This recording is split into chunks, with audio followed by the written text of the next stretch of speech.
Welcome back to Used to Sew, a podcast about sewing machines, sewing history, and sewing culture in the past and present.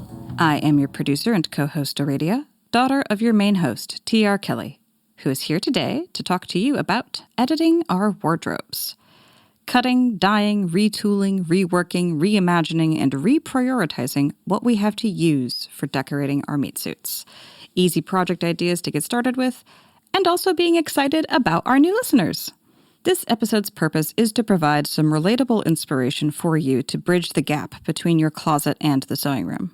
One of the 3 pillars of this podcast is combating fast fashion, and after weeks of machine deep dives, we realize it is past time for revisiting that topic. We don't just want you to have a cool vintage sewing machine, we want you to use it. But before we get into that, we have a lot of squeeing over our audience to do first. We've gotten an influx of new listeners and new Patreons and new fan mail, and we are very excited about that. After we are done celebrating our new listeners, we get into our topic of changing up what is in our closets without shopping for anything. Wardrobe editing can be as simple as cutting down pants into shorts with an unfinished edge, but it takes a mental reframe to get there. We have to practice becoming brave enough to work with clothes as sources of materials and to use those materials to make something we actually want to wear. Hopefully, our examples can help you find a suitable project in your closet. And at the end of the episode, we have a little secret to share with you. What can you have that the richest man in the world can't have? Listen and find out.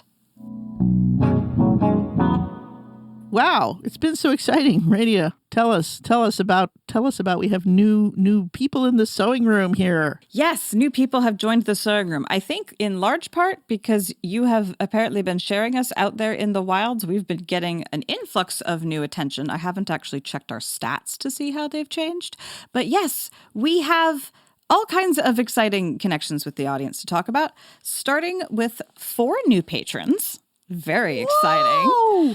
Yeah. All in the month of April, which is very, very cool. So first, our thank you goes to Anne. I'm not sure if that's the Anne who sent us an email before, but.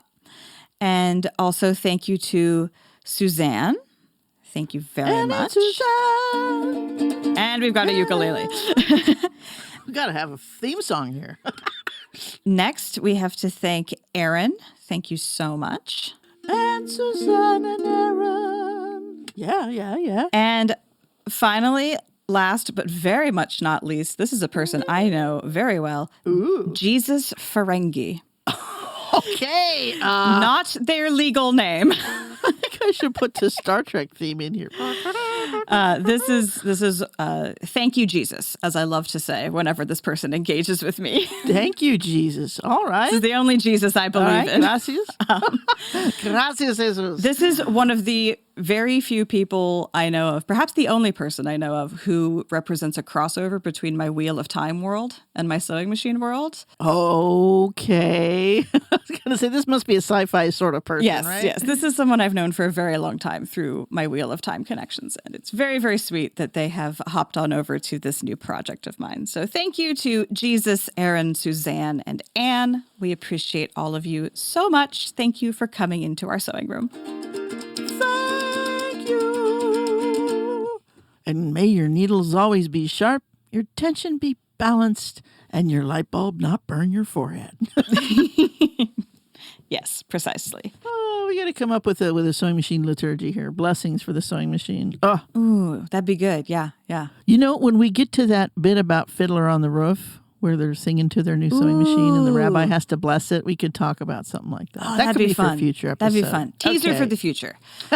But in other fun social news, we got an influx of fan mail because I guess you shared us with some hardcore fan freaks in the sewing world.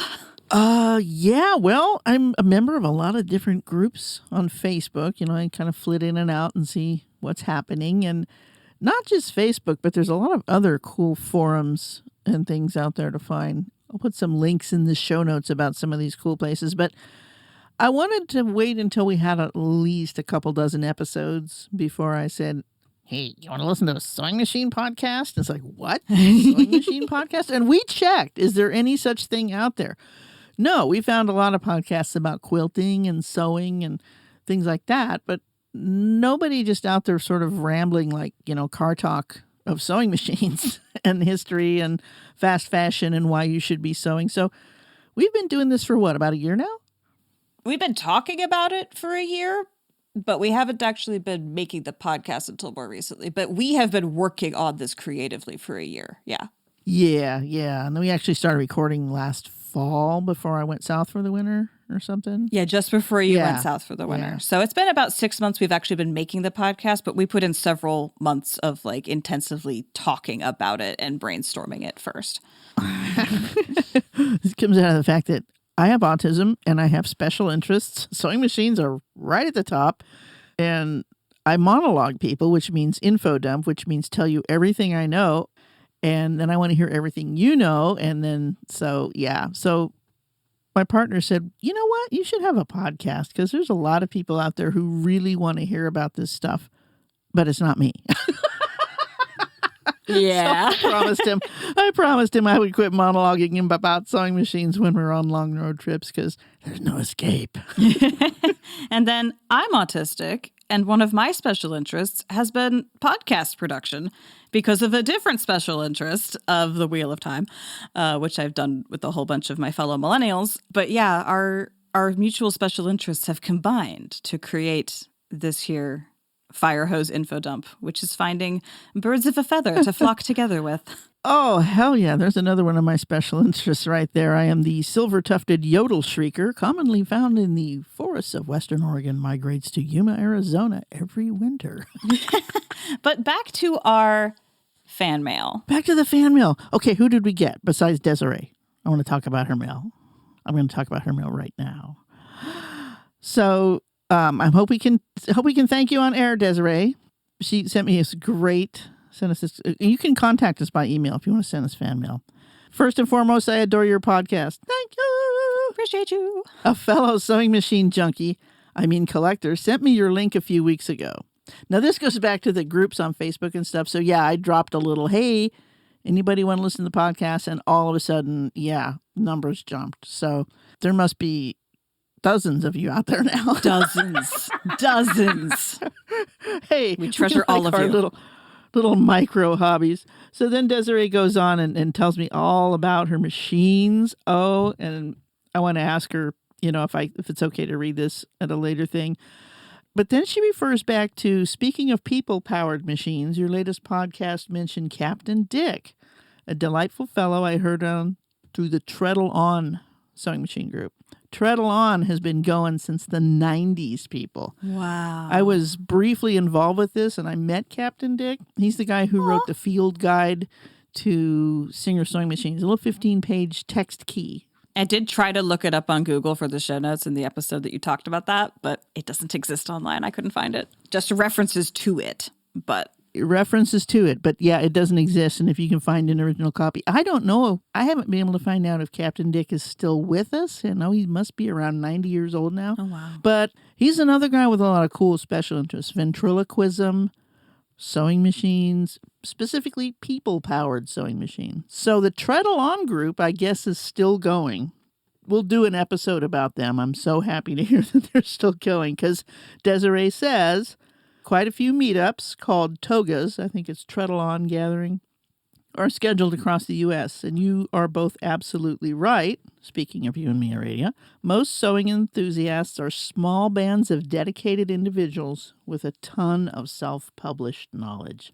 Perhaps this be worthy of a podcast someday. Mm-hmm. Yeah. So, Treadle On is definitely worthy of a podcast. There was another group from back then called Featherweight Fanatics. I don't know if they're still going either, but this is like before Facebook and stuff. These were just little forums that you could dial into. You can't post pictures and all that, but great stuff. So thank you, Desiree, for writing. She's in Florida here in the USA. Yeah, that's just really cool to hear you out there. And if any of you want to write to us and tell us about your machines and tell us if we can read your stuff on the air, because, I'd love to read the story of machines here. But used to sew, that's USED number 2, SEW, used to sew at Gmail. Write to us. Tell us what we get wrong, because that's another reason. I'm not lecturing y'all here about everything. I know. I like blabbing about sewing machines and looking up stuff and telling you all about it. Yeah, any more social stuff? I need to get on the Gmail thing. Yeah, you do need to log into the email. But I do have a piece of errata for us, actually. Ooh, errata. It's very fun. We've been, not exactly that we were wrong, just that we completely forgot to mention Charles Harrison in our Kenmore episode. The designer. Oh, the African-American product designer that worked for Kenmore. Yeah, the first Black man to work as an executive at Sears. Yes. Yeah, Mary wrote to us and said, I learned about your podcast on one of the Kenmore groups. I just listened to the Kenmore episode. Very, very interesting. Yes. I was fully expecting you to talk about Charles Harrison. And I was like, I think you mentioned him. Like, that name rang a bell as soon as I read the email. I'm like, I think you mentioned him when we discussed doing the episode. You know, we had talked about him in an earlier episode in quite detail. I'll go look that up and see where we did talk about him. But she's right. We should have mentioned him in that thing as well. He designed several of Kenmore's, or had a hand in designing, I think, our little favorite Kenmore, the little tiny one, the 1030. I think he also designed the Viewmaster, which is a little Gen X boomer toy. Yeah, I remember getting informed that it was a Black man who invented that incredibly cool toy from my childhood. Like just last year, I feel like was when I learned that. Okay, yeah, Mr. Charles Harrison. Yeah, thanks for bringing that. Yeah, thanks for bringing that to our attention. As soon as I read that, I was like, yeah, I feel like we did drop that ball. I feel like we knew that, and then it just fell through the cracks of the way our chaos brains work. So thank you for calling that to our attention. If we end up circling back to that topic, I'm sure we will remember next time because now we've made a big deal about it. Yeah. For those of you who haven't listened to our Sears Kenmore episode, it talks about how the catalog changed the lives of African Americans in the early days, you know, because you could order stuff through a catalog, not have to deal with Jim Bob down at the local store, right? So yeah, go listen to that episode and accept our apologies for forgetting to put Mr. Harrison in there. And thank you very much for correcting us, because as I say at the end, we do welcome your feedback, your additions, corrections, and feedback in general. I put those in alphabetical order so I could remember it easier. Absolutely. And also, suggestions like, Desiree wants us to do something about Treadle-On. Yeah, that's great. Give us a topic. Yeah, please give us your suggestions because, eventually we're going to have to move out of our usual monologue rants and into new territory. So there's always new stuff to talk about. You can influence the direction of the show by throwing ideas at us and seeing what happens. Today's episode, we're going to focus on the needle. No, I can get way deep on stuff. Well, and that's part of the charm. But I do think an episode about communities, especially pre-internet sewing communities, and like how that transition to the internet like operated would be a really cool deep dive to go on in a future episode. Yeah, folks that remember Featherweight Fanatics or Treadle-On, or there could be a few others that I'm forgetting, please do write in and let us know. Yeah, let this be a call to action to anyone out there who knows of a cool community, a cool story, a cool memory from that time. Email it to us, and then when we get around to doing that episode, we will be able to have that collection of cool stories from people to share and collect and have in one larger comprehensive picture. We'll do that at some point in the future once we have enough contributions from you lovely listeners. Yeah. I just want to give one more shout out to my favorite online sewing machine fanatic forum, which is victoriansweatshop.com. I have learned so much there from complete masters of sewing machines, máquinas de coser, from all over the globe. So yeah, victoriansweatshop.com. If you look for me over there, I am Plain Brown Tabby. Nice. All right. Well, I think that wraps up our engagement with the social side of things. Yeah, that's really cool.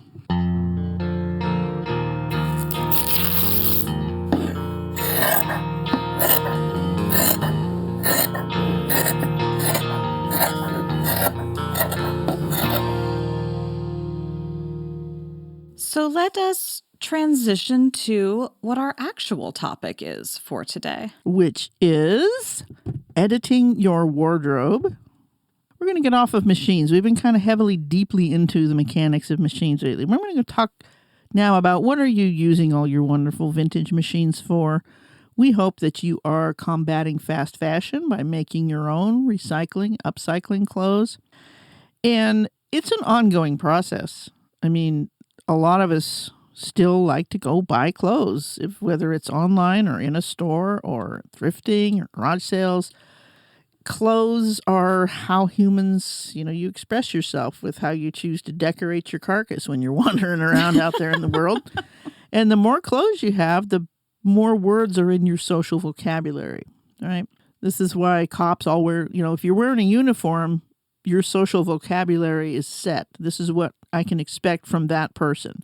So your hair, your clothes, your shoes, all those things. So buying clothes and having clothes or making clothes, we're in an age of, the textile industry is, I don't want to use that old on steroids thing. The textile industry is one of the top producers of pollution and environmental destruction. We have enough clothes and enough fabric. We really do. People are whining about Joann fabric closing or this store or that store. Where am I going to buy my fabric? And I'm like, do you need to buy fabric? Can you trade with your friends? There's plenty of yard selling and thrift store ways to get fabric that aren't retail, but it's just so baked into some people. They're panicking because they can't go into a store with a credit card and buy some red calico right now for this project. Ma Ingalls couldn't do that. Come on. She didn't even have a sewing machine until 1880 something. We'll get to that in a future episode too. But where do you get your fabric? Well, the first place you want to look for fabric is in your own closet. What? Well, not your sewing room. Okay, what's the end goal here is having new clothes. Start with the clothes you have. Let's talk about upcycling. Your first call to action. Now you can put this on your iPod and walk over to your closet. Look in there. Don't rationalize. I want you to grab everything that's a color you don't like and throw it on the floor. We've talked about this before, but I know some of you resisted the call. Look in there. I don't like that color. I don't like that pattern. Why am I still keeping this? Because I think I'm going to lose weight. Because da-da-da-da-da. You have to be really strict with yourself. What do I really, truly like? You don't have to have a huge vocabulary once you figure out what you actually like and what's not being pounded into your head by media, magazines, TV, movies, what you think you should like. What do you really like? Radia, you're a great example of this. You've been fearlessly making your own clothes forever. I don't think you've ever bought new clothes, have you? No, I've bought new clothes. I deeply dislike buying clothes, so I have bought them every couple of years. I've gone and spent a couple $100s on clothes until like the last 5-6 years, because I have enough and I'm just continuing to wear the same clothes because I don't go out and I don't need to wear different clothes to have a different vocabulary all the time. Right.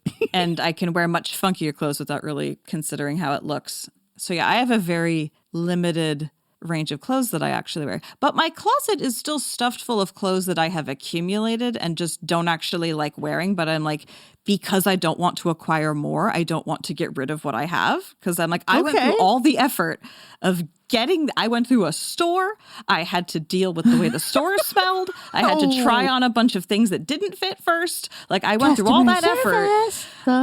At one point, I thought that this thing was worth bringing into my closet. So like, I don't want to get rid of it without good cause. But also, I just like the same 8 garments.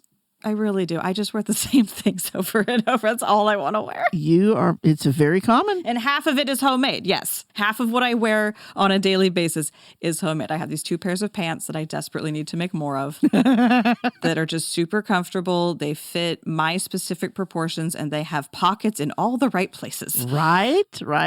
You're so proud of that side leg pocket. Look, Mom, my phone fits right there, Every time I put on a pair of pants that requires me to put my phone in my back pocket, I just get so angry. It's so bad for me and the phone. It's just the side pocket is superior. Cargo pocket right above the knee. It's perfect. Yeah. It's right where your hand goes. That's one of the things I like about these stupid polyester leggings is they have that pocket there. Mm-hmm. Mm-hmm.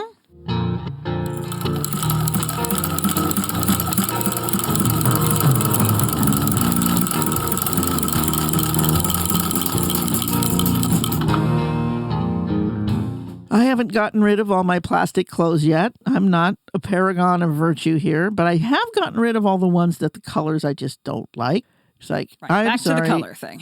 I know I should like this shirt because it's made of linen and. Okay, well, what can I do to like it? Can I dye it a different color? Okay, back to your closet now. Those things you threw on the floor that are, are any of them cotton or wool or silk or any other easy to dye sort of fabric? When you start to get into acetates and polyesters, you're not going to take dye well.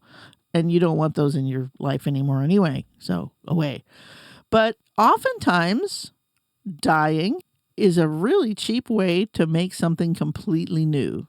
Or changing the buttons. If it's like, I really like this shirt, but these buttons just piss me off. I hate them. They're stupid. Put some different ones on. There's a lot of things that you can do to the clothes you already have to make them fresh. That big, long, straight dress, hack it off into a tunic or a t-shirt. Yeah. Or cut long fringes. Cutting fringes into the bottoms of t-shirts is really fun. You just divide in half and half and half and half and just keep cutting them down. And then you give them a yank, and then they turn into those little spirals. Really fun to do with. Oh, yeah. Good for summer. Yeah. Yeah. And do it with the sleeve, too. Then you've got this cool little fringy sleeve thing. Of course, you can do your classic cutoff pants. Just turn pants into shorts. Obvious. Right. Classic. It's not even sewing. Just hack them off. And then you have patch material. That lower leg portion, that can be used as patches, or you can sew it into some cool bag or whatever. But I like to save the ends of pants for patching the rest of the pants because it's the same weight and color. And it doesn't wear out. The lower legs are like the last part of a pair of jeans to wear out. So you've got, and it's good for making little bags. I mean, yeah, that piece of denim is great. And with shorts, making your own cutoffs, then you can decide how long you want them. Yes, exactly the length you want, not whatever length came from the store. Exactly where you want it. And you can decide that you want the edge fringy or you can stitch it, either way. You could put a cool piece of trim on the bottom, different fabric. You could add that side pocket for your phone. You could put that on. Yeah. Also, moving up the body, there's one that our family does quite a bit. You can cut the arms off of a t-shirt. Oh, hell yeah. That's a great way to make a shirt feel way looser and better. Because the shoulder totally loosens up when you take the armpit circle out of it. If you cut up above that seam, then the shirt will fit across your shoulders in a whole different way.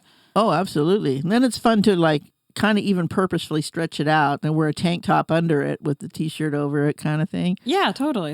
The thing, I hate crew neck t-shirts, but a lot of times, the band that I wanted the shirt, that's all they had. So, of course, I cut that ribbing off and then double stitch it underneath. Sometimes do a serger or not if I've got a serger available. Or even put a different piece of bias tape or something. Here's a classic one that I still do is to take a pair of pants that don't fit anymore. They're too tight, but you love them.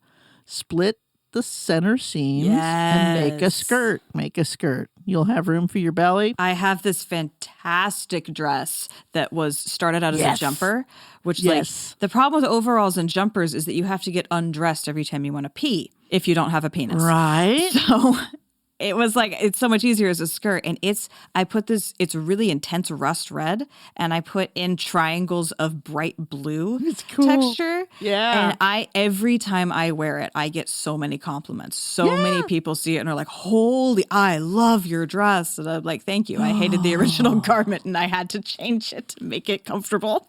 Which brings me to the second pillar of this pillar we're talking about. All right, you've already gone through, you got this huge pile of stuff on the floor and you're looking at it with scissors and dye and oh my God, don't be afraid to cut that. Don't be afraid to break that sacrosanct, made perfectly in a factory.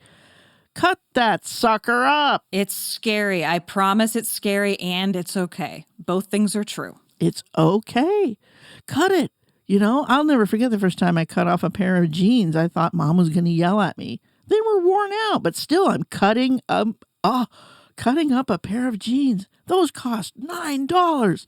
Okay, it was a long time ago. But, you know. Also, like, don't be afraid to cut seams off. I'm constantly fighting with myself. Like, no, you should be picking it apart. Look at all this fabric you're missing. No, just your cut it time is off. worth more than that. Just cut the whole seam off. Don't bother with a seam ripper on an industrial seam. It's absolute waste of time. Unless you want to, like on jeans, sometimes the seams are art and you want to cut your piece to preserve that Well, cool. okay, sure, yeah.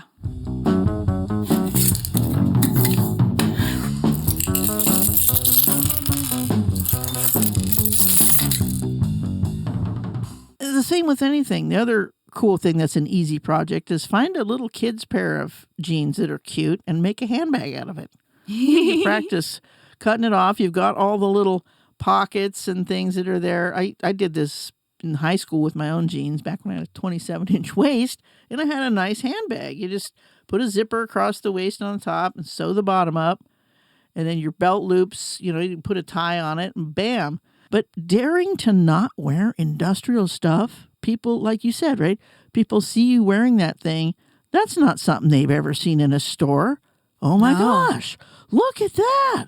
That's beautiful. We're so used to seeing just people wearing generic American or wherever you're at, however people dress. And it's like if somebody wears something, every time I wear that striped jumper thing I made, that all the stripes are matched and it's just... Yeah, that one's good. Very symmetrical. Really striking to look at. And I get, every time I go out, oh my God, where did you get that? I made it out of a tablecloth I got at St. Vinny's for $4. Look, it's reversible.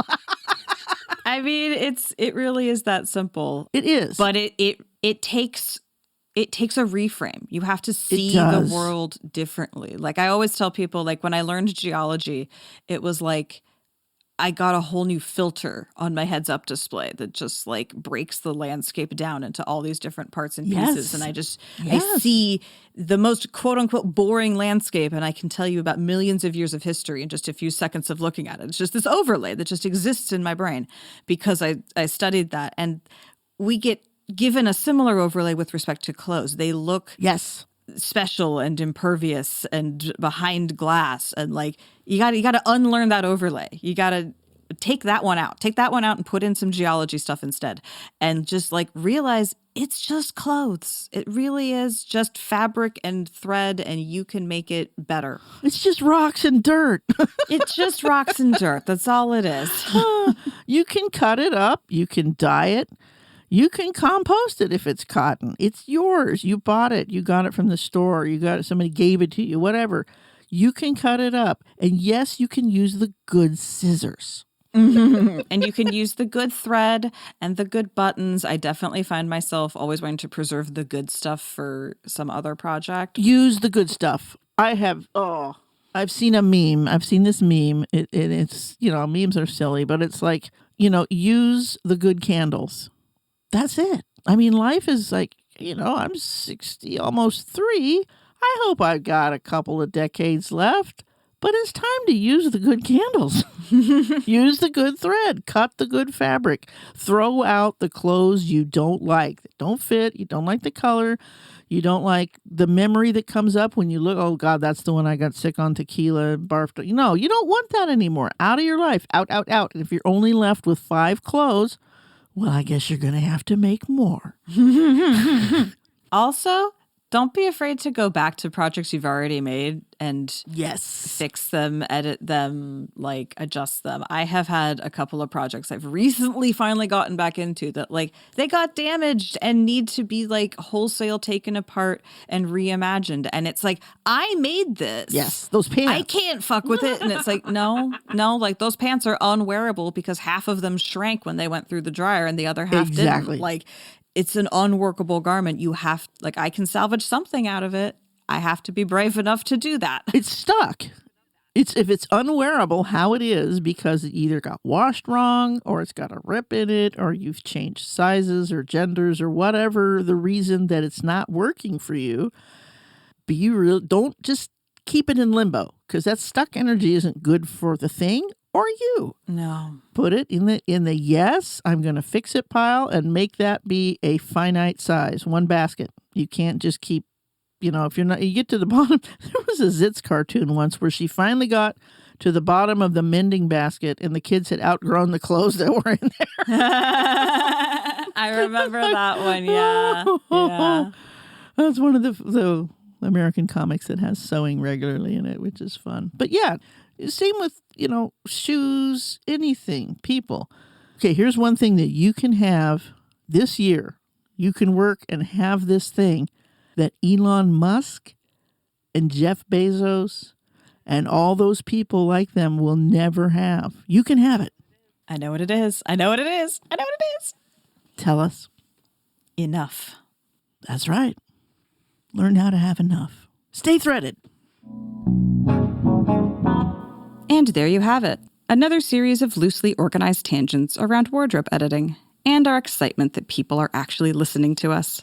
I looked at the download statistics while editing this episode, and our assertion that there are dozens of you now seems to be about right. Thank you so much for being here. Please share us with other sewing machine nerds. After we were done celebrating our new listeners, we got into our topic of changing up what is in our closets without shopping for anything. We talked about how wardrobe editing can be as simple as cutting pants down into shorts, as casual as stitching the top part of pants into a bag, or as intensive as adding new sections to pants to make them into a long skirt. Really, the key is to be able to see past the industrial glamour to the materials underneath, and to be brave enough to work with those materials to make something you are truly excited to wear. We talked about seeing our clothes as malleable objects that can supply us with materials for projects, the social purpose of clothing and the social value of dressing in unique items, and rallied against the facade of industrial perfection. Perhaps we are preaching to the choir here, but we ourselves also need these reminders of the real material value of this hobby. I actually need to make myself more pants. The ones I like are wearing out, and the idea of buying new ones is beyond unpleasant.